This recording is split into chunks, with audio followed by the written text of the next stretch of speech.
Welcome to Ozarks Fox News at 9. And thanks for being with us. I'm Jennifer Abreu. John is off tonight. We begin with some headlines from around the nation. These stories are real, new, now.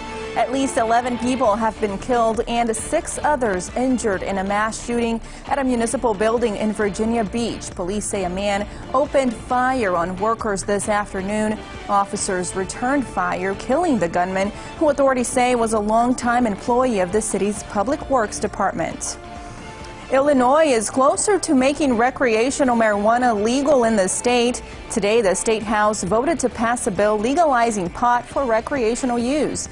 The bill will allow those 21 and older to purchase and possess up to 30 grams of marijuana. It would also expunge the records of those previously convicted for possessing less than that amount. Governor J.B. Pritzker says he will sign the bill. The flooding along the Arkansas River is going from bad to worse. So much water is moving downstream, it breached a levee northwest of Little Rock. Police and locals say they're worried the water will flood the city, and officials say it will likely be more than a week before the floodwaters begin to recede. Making local news now, a hectic day for pro-choice and pro-life advocates, both here in Springfield and in St. Louis. A judge in St. Louis granted the last remaining abortion clinic in Missouri a temporary renewal of its license to keep performing abortions. Our Madison Heaver joins me now to explain this temporary license. Madison. Jen, there were protests today across the state leading up to the judge's ruling in St. Louis. The ruling means that Planned Parenthood clinic could still be performing abortions. While this ruling is only temporary relief, it is welcome news for the 1.1 million Missourians of reproductive age. The Missouri State Health Department began looking into the last functioning abortion clinic in the state after a patient complained in April. The state then decided to refuse to renew the clinic's license to perform abortions. Planned Parenthood leadership today shamed Missouri Governor Mike Parson and said the temporary license is a win for pro-choice supporters. Let's hope the governor hears this message loud and clear. Governor Parson, driving your citizens out of Missouri for health care is deeply unpopular and illegal. This is a victory for everyone who showed up yesterday to make their outrage heard.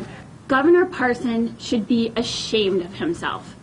Under his tenure, Missouri continues to make the headlines for all the wrong reasons. Under Parson's watch, abortion access hangs by a thread in Missouri's last health center that provides abortion. Governor Parson, you are on the wrong side of history. But today, before the ruling was made, Governor Parson himself weighed in on the issue. Planned Parenthood has every right to be open and to do business and perform what they need to perform in that facility. But they still have to abide by the state laws and the regulatory environment. And to their own admission, they admitted that, hey, we wasn't doing that. But they are doing a plan of corrections, and that's what we're looking for. And they have till today to provide that plan of correction. And if they meet those demands, then they'll be open for business. Now, Madison, how long is this temporary license valid for? Yeah, Jen, Planned Parenthood will be back in court next Tuesday seeking a more permanent solution to continue performing abortions until both the clinic and the state can come to an understanding. All right, thank you, Madison. Well, new at 9 tonight, a Camden County teen was killed in an accident that happened around 5 this morning. The Missouri State Highway Patrol says 19-year-old Levi Kapik was killed after his vehicle went off the road near Climax Springs. Kapik's truck then hit an embankment and rolled over. The driver was ejected from the car. This is Troop F's 22nd fatality for 2019. In political news now, Governor Parson signed a bill that would limit how local officials can regulate industrial farms. Industrial farms allow for more efficient production of food and have sparked concerns about air and water pollution. The bill would ban counties from enacting rules on those farms that are more severe than state regulations. Backers say consistent rules across the state will help family farms survive. Critics raised concerns about loss of local control and questioned the need for such change. Happening now, a new family attraction opens in Springfield this weekend, and its goal is to get Springfield more active in a fun way. Saturday at Battlefield Mall, Urban Air Adventure Park opens its 90th location nationwide. The park offers trampoline areas, rock climbing, an indoor zip line called a Sky Rider, a virtual reality arena, plus obstacle and ropes courses.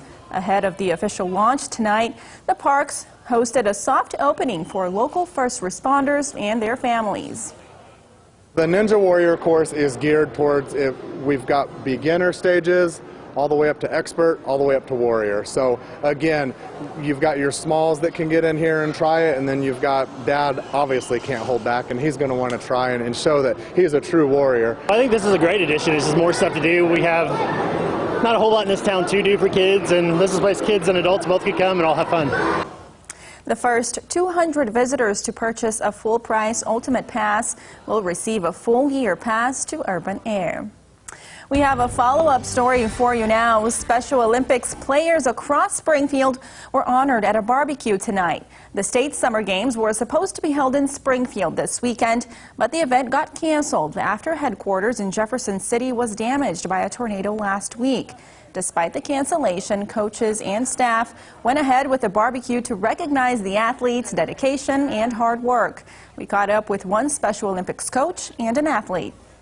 We've been, training and working towards this all season, so it is a disappointment, but we definitely are, so grateful and thankful for all that Special Olympics does to put on these events. I love playing sports, and like the sports I wanted to play, I couldn't try out for because of my disability, because people would judge me.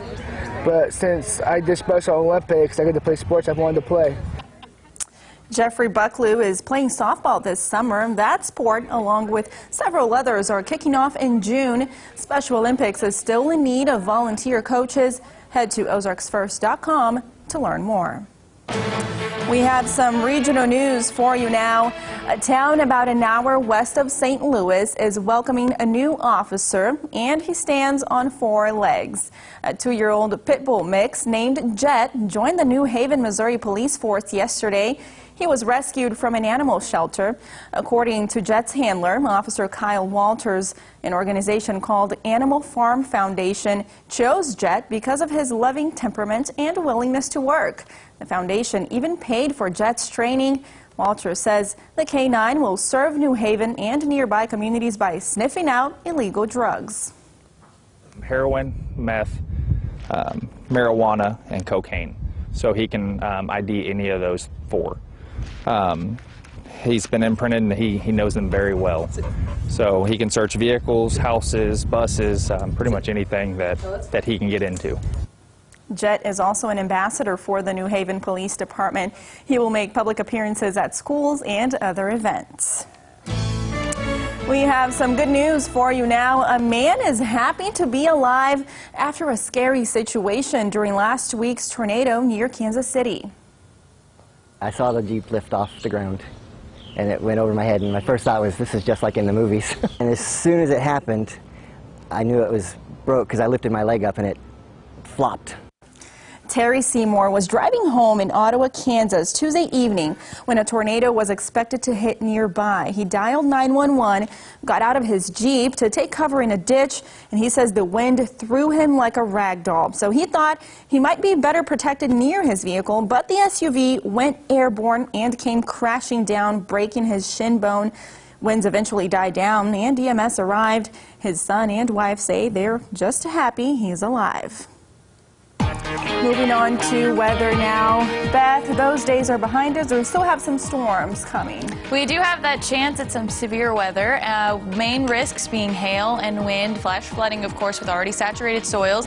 And we do have a very, very, very low tornado risk. We'll do details, timing, and your weekend ahead right after the break. You're watching Ozarks Fox News.